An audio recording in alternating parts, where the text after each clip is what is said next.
Donnie and Dolly. The team is supported by ableauctions.ca. Closing your business? We can help.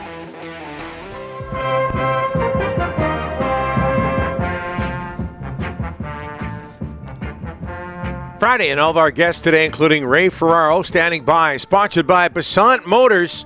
With your next vehicle purchase, choose this or that. Choose between a $1,000 gas card or a big screen TV. Visit Passant Motors, BASANT Motors.com. As we bring in our friend from NHL on ESPN, over 1,200 NHL games. Ray Ferraro, thanks for doing this, sir. How are you? I am good. I guess what the Canucks needed was another Taylor speech, in Game 7. That would have brought them another goal. One more goal. That's all they needed, Donnie. Yeah, that's one more true. Speech by you. You just needed another award. Just one more thing, right? Yeah, that's right. Yeah. Okay. Congrats, by the way. Have your fun. Awesome. Thank you very much. Thank you very much. I appreciate that. Now I'm dumbfounded. I don't know where to go from here. That's the first. That's the first. It is. Hey, I know you're a big soccer fan, Ray. Did your family have tickets for Saturday at BC Place? Yep, absolutely. And like everybody else, incredibly disappointed. I don't want to say, well, there was some fear that this was going to be the way it played out, but I don't know. MLS has to, I would hope, would be thoroughly embarrassed by this. They put the Whitecaps in a terrible spot. Yeah, like people can be sour at them. They should have done this or should have done this.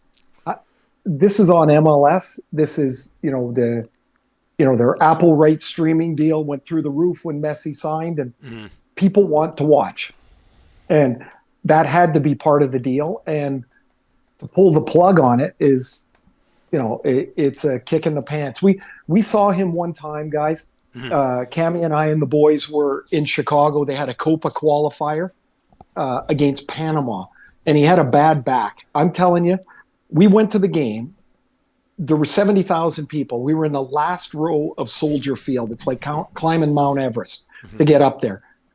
He doesn't play in the second half. When he came in with 27 minutes left, I've never seen, honestly, in any live sporting event I've been in, I've never seen anything like the way the crowd reacted. Wow. When he came in onto the field. And of course, to make it singularly the greatest half an hour of sport I've watched, he scored 3 times.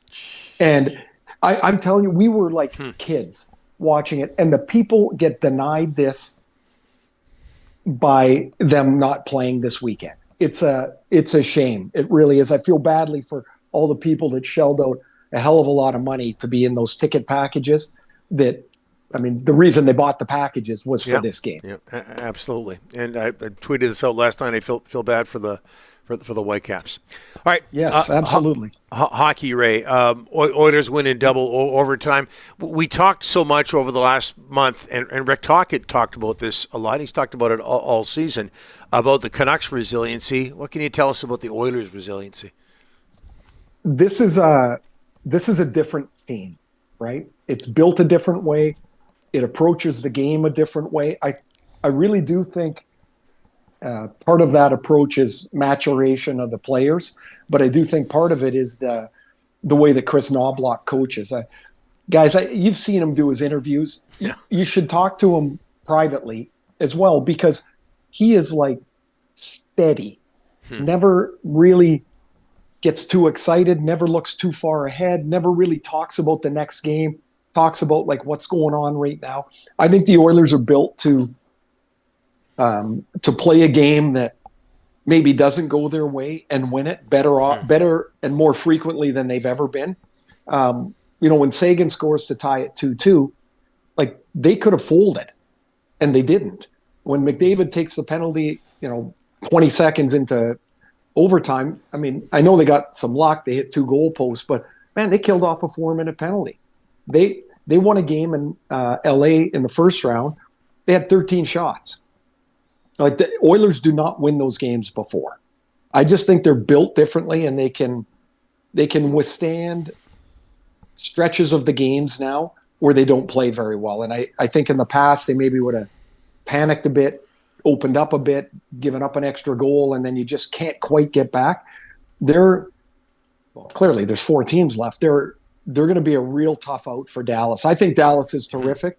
They get to double overtime. If they get Rope Hintz back, that changes their team a hell of a lot. It'll be a bigger challenge for Edmonton, but that was a massive win last night for them. You've been talking positively about this team all season long, Ray, but how impressive were the Panthers in Game 1 against the Rangers? They could have played that game for a week, and it was going to end up the same score. Like, it was amazing how they just took the lifeblood of the Rangers, which is their quick transition, their attack. They took it away from them with like this methodical, timely, well-coordinated forecheck. Like the Rangers couldn't get out of their end. And by the time they got out of their end, they had to flip it out to center ice and change. And there's no attack. I just saw this number today. 77% is the league average exiting your zone with control, either carrying it or passing it. The Rangers got out 63% of the time. That's a massive, massive change. And Florida they shut them down. But if I'm the Rangers, I look at that and go, well, Schneider hit the post on a breakaway. Yeah. Cooley got stopped on a breakaway. This is all at 1-0. We had that one flurry with about 7 minutes left, and Bobrovsky made 2 unbelievable saves. Like, they were right there, and they didn't play very good. But, man, Florida is good. They are big and mean, and they're just line after line after line. It's the same thing. Hey, Ray, what did you learn about the Canucks this year? Nobody picked them to make the playoffs. They go to round 2, Game 7. Rick Tocchet, Coach of the Year, changed the culture. What do you learn about these guys this year? They're a hell of a lot better than I thought they were. I think I underestimated them most of the season. That the way they were playing was going to be the way that they were going to be able to play for long, long, long stretches of the season. I did find it really kind of amusing, Dolly, that, at the start of the year, like you said, not many people picked them for a playoff spot. And then they got off to that great start, and then they were winning. And by the end of the year, people were complaining they weren't winning the right way. But they were still winning. And it's like, that's a hell of a thing to happen in 8 or 9 months. And I think the biggest thing is that they built a platform that you can now use as a foundation. Everybody wants to build a platform. It's hard to do. And talk has a lot to do with that. But the players, the leader group, the central part of your team, they have a lot to do with it too. And I thought it was, sure, it's a really disappointing ending to the season. It sucked not to have Besser in Game 7. I mean, what if he would have got one shot? Mm-hmm. Like, say, he's like the one shot scorer that they have. Mm-hmm. Like, and that's a rarity. I mean, lots of teams don't even have one. But like, the puck gets on his stick. Like, what was it, Game 4 in Edmonton? And the puck was on his stick twice in the first period. It's in the net. Yeah. And the third one he shot got tipped in. Like, what if he was healthy? I thought Shilovs did an amazing job, but you can't tell me that Demko wouldn't have made a difference. Like, Demko's one of the best in the game. Like, it's not even like, he's a little bit of a difference maker. He changes things. But they built all that, and they fought against a team that's been kicked in the ass a few years in a row here in Edmonton. And now the trick is, you did it once, and how does the team build off of this new platform? Because it's going to change, right? I mean, the salary cap tells you it has to change. Oh, yeah. And now the season ends, and you close the book and you start building immediately for draft, free agency, possible trades, whatever it might be. Like, that's all going on now. And, the draft seems a long way away. It's not. It's just not. Yeah. Okay, so here we go, Ray. They need to find a top 6 winger for Pettersson. They got a lot of size that are UFAs. Joshua, Zadorov, Myers. The goal is to try to keep that size. Out of all the UFAs, who do you like to keep? Okay, I'm going to throw Lindholm, Joshua, Zadorov, Myers at you. If you can keep two of those guys, who are you keeping, Ray? Come on. Well, who are you keeping? Who can you afford? Yeah. Like, here's the thing. Like, everybody I think you would, Zadorov turned into a cult hero. Yep. Right? Like, and were you not just thoroughly entertained watching that guy do his business? Yep. Like, I'm like, of course they would like to keep him. Why wouldn't you? Would you like Lindholm? Of course. He seems like a luxury to me that you might not be able to afford. Because part of this model is that Elias Pettersson returns to being whatever an $11 million player looks like. Mm-hmm. Right? Like, I don't even know what that does because that money is just out of my brain. Yeah. But he has to.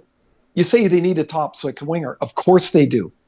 But you don't need a top six winger to carry him.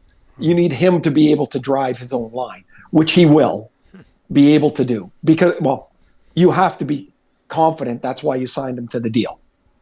Right? I would love to keep Joshua. You have to determine, is that a high watermark for him or is that what he is?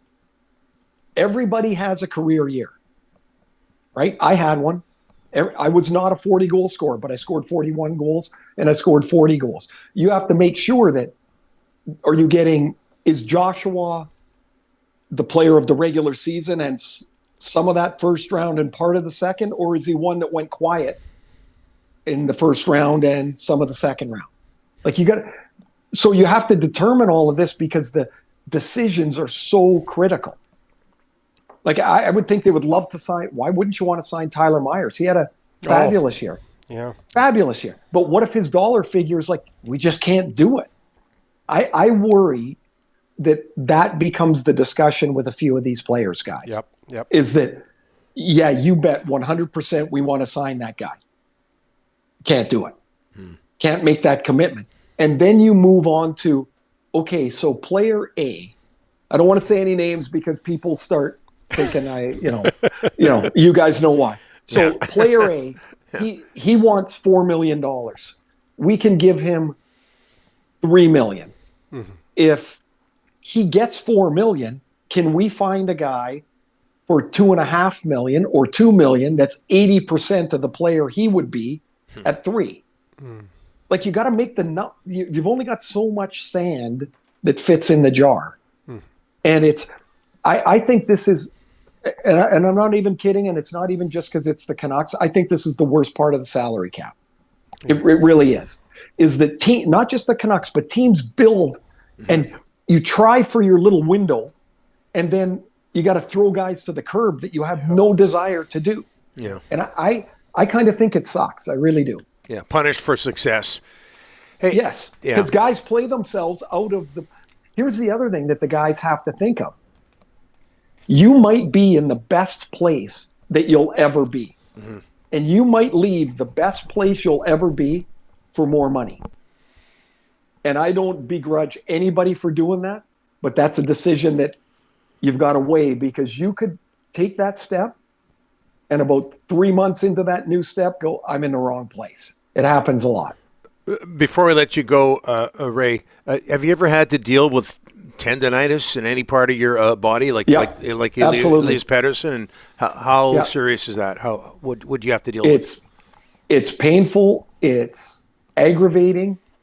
It's frustrating because you could take 3 weeks off and come back and be right in the same spot. Mm-hmm.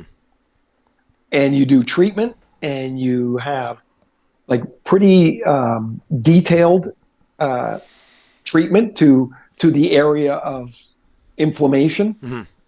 And sometimes it just takes forever to get better. Like it just does. Like, I know there's people saying, well, he should have been shut down. Well, you could have shut him down for 3 weeks, and all that happened was he got out of shape, because he would have come back in 3 weeks and been right in the same place. It's a confounding thing to have, because there is no real, to my knowledge, there's no real path to treatment. Well, there's a path to treatment, but there's not all the time. 4 to 6 weeks. That's because that's what a bone takes. to heal. They x-ray it, they image it, they go, oh yeah, the crack's filled in. Out you go. You can't do this with tendonitis. There's nothing, it's comfort. It's, can you do it? Can you? Clearly he wasn't the same. Yeah. Mm-hmm. Clearly. And that's why I think he will be fine. And what we're used to watching in September and October. Like I really feel that, because whatever the time's going to take, he will have time to do it. Ray, thanks for this. And man, I just can't tell you how much we appreciate guests who go all out with the background of their Zoom interviews. Yeah. I gotta tell you one thing, Donnie. Mm-hmm. I would have had an extra 6 minutes, but I ran into Keith Tkachuk 15 minutes ago in the lobby. Yeah. And if you've had the chance to talk to Keith, it's, if you got 14 minutes, 13 and a half, you got your hands on your knees because you're laughing. And so the other day I said, this is why I didn't clean up. The other day I said in game one, there's Keith Tkachuk. He's in on the forecheck. And I went, and Walt hasn't been in on a forecheck in a long time. And he goes, I heard that. He asked me if I could work him into a back check today. Yeah. So I'm going to see what I can do. Okay, we'll listen for that. Thanks, Ray. All the best. Safe travels. Guys, thank you very much. Have a great summer, and we'll talk somewhere down the road. You bet.